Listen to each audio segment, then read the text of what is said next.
Bonjour à tous, dans cette vidéo je vais vous parler des termes de désinformation, de fausse information ou encore de fake news, car il existe un gros flou juridique autour de ces notions.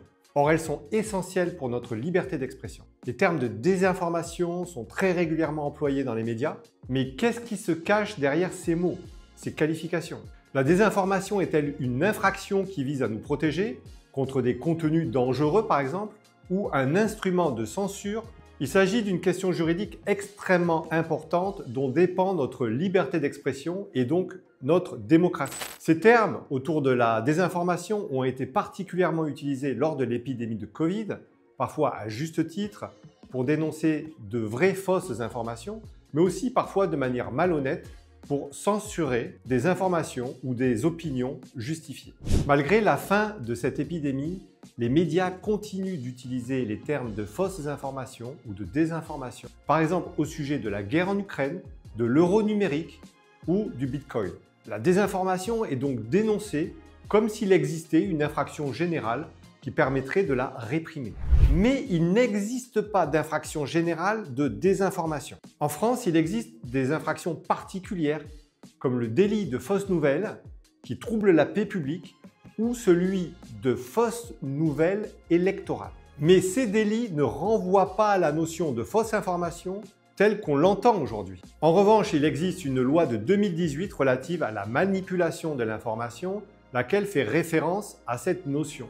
Mais cette loi n'a pas pour autant créé de délit de fausse information ou de désinformation. Elle a prévu que l'Arcom doit contribuer à la lutte contre la diffusion de fausses informations susceptibles de troubler l'ordre public ou les élections générales. Ce qui est très curieux vu qu'il n'existe pas de délit de diffusion de fausses informations. Donc on reconnaît des pouvoirs à des autorités sans même définir ce qui constitue en soi l'infraction sous-jacente de désinformation. La loi de 2018 n'a même pas donné de définition de la notion de fausse information. Il a fallu que ce soit le Conseil constitutionnel et le juge judiciaire qui interprètent cette loi pour définir le terme de fausse information. D'après ces autorités, pour qu'il y ait fausse information, il faut qu'il existe une allégation ou une imputation de fait inexact ou trompeur dont on peut prouver de manière objective le caractère faux.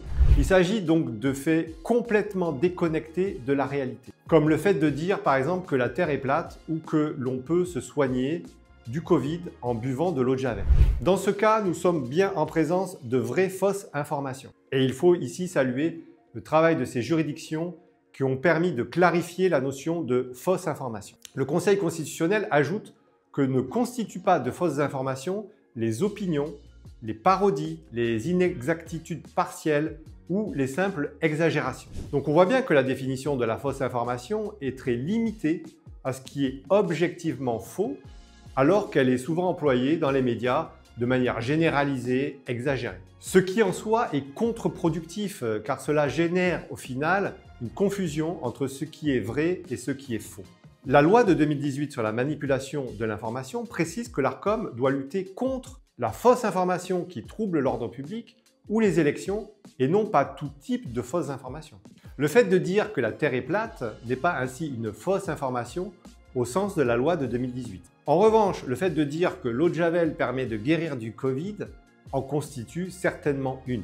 Donc on voit bien avec cette définition qu'il faut que la fausseté de l'information soit objective et qu'elle trouble l'ordre public ou les élections. Cette définition objective de la fausse information, on la retrouve aussi dans le Code européen de bonnes pratiques contre la désinformation de 2018. Mais dans le Code renforcé de 2022, le caractère objectif de la désinformation n'apparaît plus, ce qui peut laisser la place à toutes sortes d'interprétations subjectives sur la désinformation. Or, c'est ce même code qui vient d'être reconnu en février dernier par les autorités européennes comme code de conduite sur la désinformation. Ce qui signifie qu'il va servir de base juridique au règlement DSA, lequel crée des obligations de diligence pour les plateformes, dont la lutte contre leurs risques systémiques, ce qui comprend la lutte contre la désinformation. Ce code sur la désinformation va être pleinement applicable dès le 1er juillet 2025. Ce qui signifie que les très grandes plateformes qui n'y ont pas adhéré comme Twitter X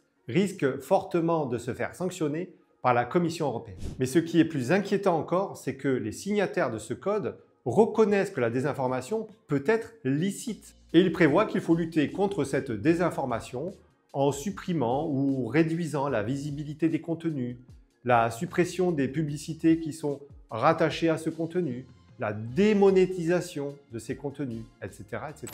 Alors certes, les adhérents de ce code reconnaissent qu'il faut respecter la liberté d'expression. Mais comment la liberté d'expression peut-elle être respectée si des contenus licites peuvent être sanctionnés?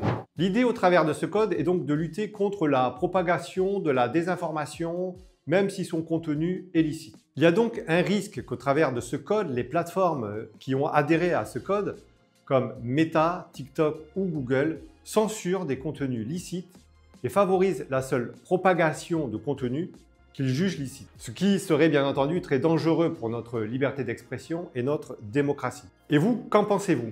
Est-ce que vous trouvez que la réglementation de la désinformation est claire, respectueuse de la liberté d'expression, ou qu'elle contient un risque de contrôle de l'information, voire de censure? Si vous souhaitez lire mon article complet sur cette question, vous le retrouverez dans le descriptif de cette vidéo. Merci d'avoir regardé cette vidéo, j'espère qu'elle vous a plu. Si c'est le cas, n'hésitez pas à la partager et à bientôt pour de nouvelles vidéos.